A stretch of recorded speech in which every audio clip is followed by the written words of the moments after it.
to WIP Afternoon Show with Ike, Spike, and Fritz. We're at Chickies and Pete's in South Philly. Catch all the basketball and hockey action at the official sports bar of the Eagles. Find a location near you at chickiesandpete's.com. You heard the music. That means we were joined by one sassy Eliot Shorr-Parks. Sassy Eliot, thank you for joining us. I was going to say you're on WIP, but you're not like a caller. Yeah. One of us. Look, yeah. I know there's no My Lotta show, no Players Lounge, but if Sassy Elliott's playing from Chickies, it's still a football Monday. So there you go. It's all good, yeah. The song Taking Over Philadelphia, Sassy Elliott. Exactly. Did you ever play it for Jordan? No. Should have played it for Jordan. Should have played it for Jordan. We'll play it for him next year. There's no doubt we'll still be playing it. He'd probably say, who's Elliot, and wonder why it doesn't say Eli. You know? Yes, so probably... he calls you Eli. Does anyone else call you Eli? Never in my entire life has anyone called me Eli. Yeah. Eli Shorr-Parks. Yep. So, Eli, before we get to the OC search, any takes from the football you watched over the weekend? I mean, I think the turnovers, obviously you look at the amount of turnovers the quarterbacks had, and I know the record for the win-loss with turnovers wasn't, like the team didn't win all the time, but you just look at the importance of taking care of the ball, and it really killed the teams that lost. So, yeah, I think the turnover thing would be one of them, for sure. Is that it? Is there something else you would like? No. I'm just curious. How many times? How many times did Jalen turn it over against the Niners?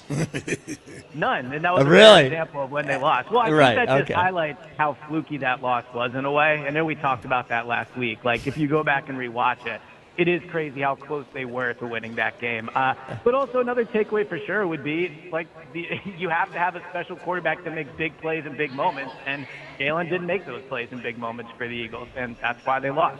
One of the reasons why they lost.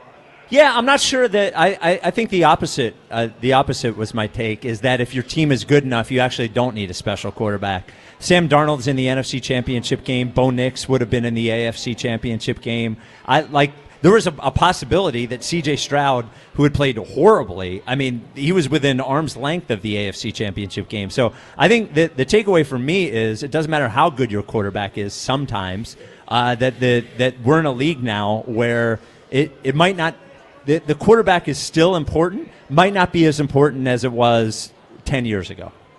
Yes, I would disagree with that. I mean, Bo Nix might be special. He's in his second year. He's already in the championship game, so I wouldn't say he's like a journeyman quarterback that's making it there. Sam Darnold led the league in turnovers this year. Yeah, Sam Darnold, for what it's worth, the Niners got to play like an extremely banged-up Niners. The Seahawks got to play an extremely banged-up Niners team yesterday. Like the Eagles did.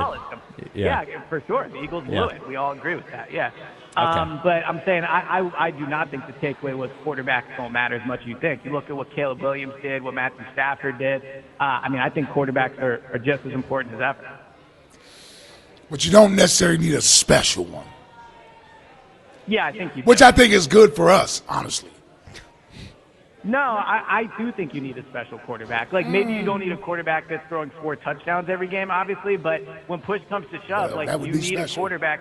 You need it. Well, but that's unrealistic. Like, I think what you need is a quarterback that can make plays when you need them. And the Eagles, like you saw yesterday, I mean, Caleb Williams obviously had the interception in overtime, but he had that touchdown throw. I mean, Stafford came up big. Like, I do think you still need a quarterback that you can count on in the playoffs. Well, right, but if you had ended the game 5 minutes early, Josh Allen had came through when you needed him, and then they couldn't stop him from scoring. So I think there's a push and pull to this. Like, I think what we do, and we did this with Donovan, is there's, to a certain extent, we assign more value to teams that lost than teams that won sometimes to prove it. We always say that Donovan didn't win big games, but Donovan won a lot of big games. We just point to the games that they lost. So Caleb Williams also lost. My perception of Donovan has always been different. Like, prior to Jalen, I thought he was the best quarterback in franchise history. I do think he's won a lot of big games. I would classify him as a special quarterback. So just because he didn't win the big one to me doesn't mean he was not a special quarterback. So but we won the Super Bowl last year without having special quarterback play. I would disagree with that. Right. Well. Right. Well, I would. We've had this debate 1,000 times. I mean, but yeah. All right. He made a lot of really big plays, and he took care of the but ball. it wasn't special. It was the 29th ranked passing offense. We won the Super Bowl with a great defense and a great running game, which Seattle may wind up doing as well. Denver too. And Denver, like those guys may wind up doing the same thing.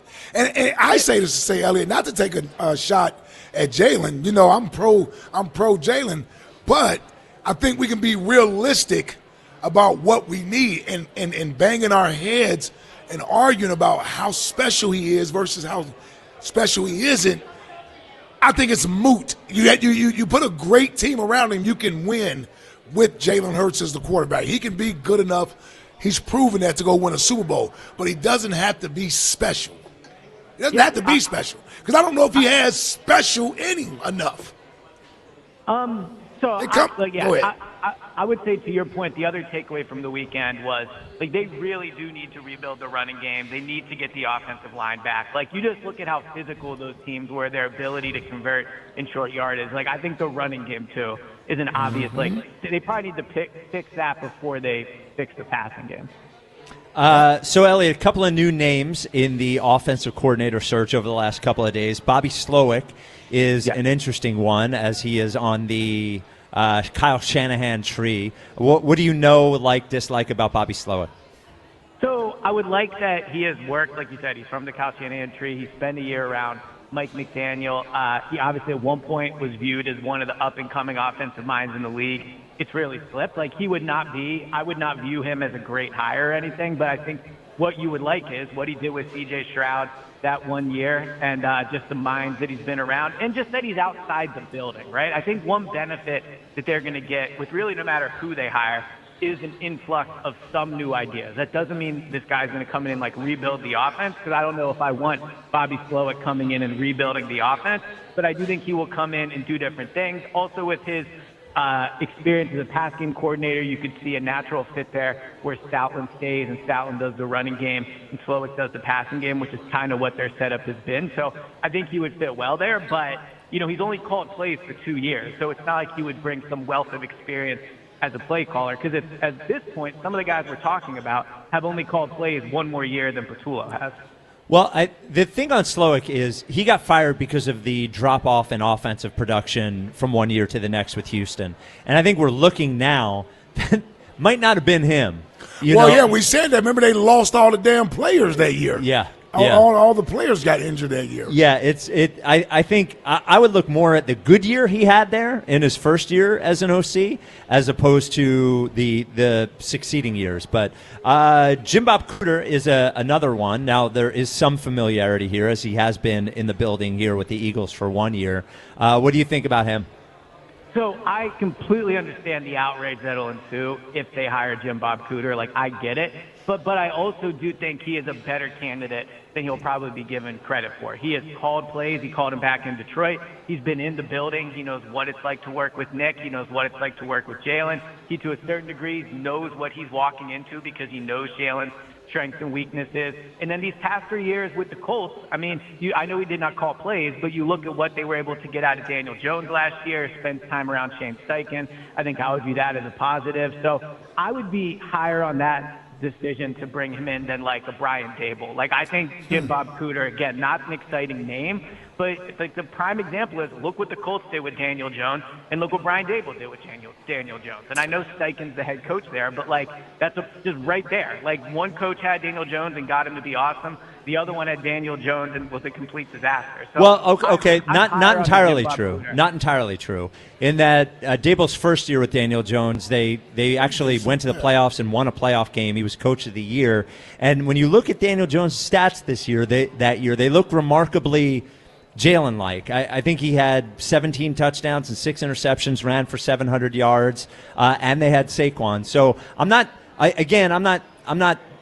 huge on the Dable thing one way or the other. I just you can sort of pick and choose successes sometimes when you do these things, and I think saying that he had success with Daniel Jones and Brian Dable didn't, probably a little unfair.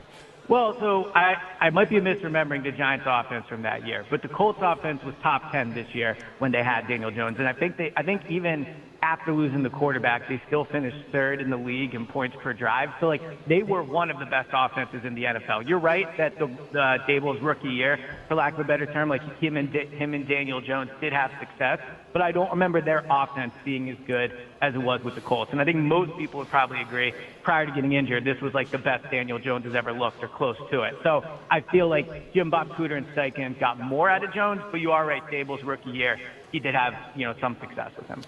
Would you be concerned about any interference from Nick? There's a previous relationship here with Jim Bob Cooter, so there's familiarity there, which means Nick would certainly feel more comfortable offering up opinions and things of that nature versus bringing someone in here.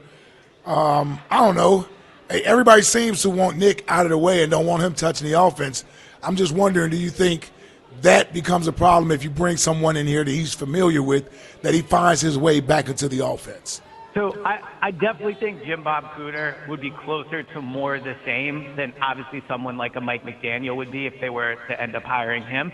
But I might be in the minority with this. Like, I think setting up a situation where you're asking Nick to be completely uninvolved is just not a great situation to walk into the year with. Now, if you do that and the offense is awesome and there's no reason for Nick to get involved, then no harm, no foul. But I just think having a head coach that's been really involved in the offense every year he's been here, a quarterback that obviously is going to have a ton of opinions on what he wants the offense to look like you have to hire somebody that you think can get along with them and somebody that you think can work with them. So I agree if you hire, Jim Bob Cooter, some of these other guys like, Zach Robinson, I could picture like Nick having more say as opposed to if you were to hire a Mike McDaniel. But I'm okay with Nick having input in the offense. Okay, I actually agree with you. I was just wanted to see where you stood on that.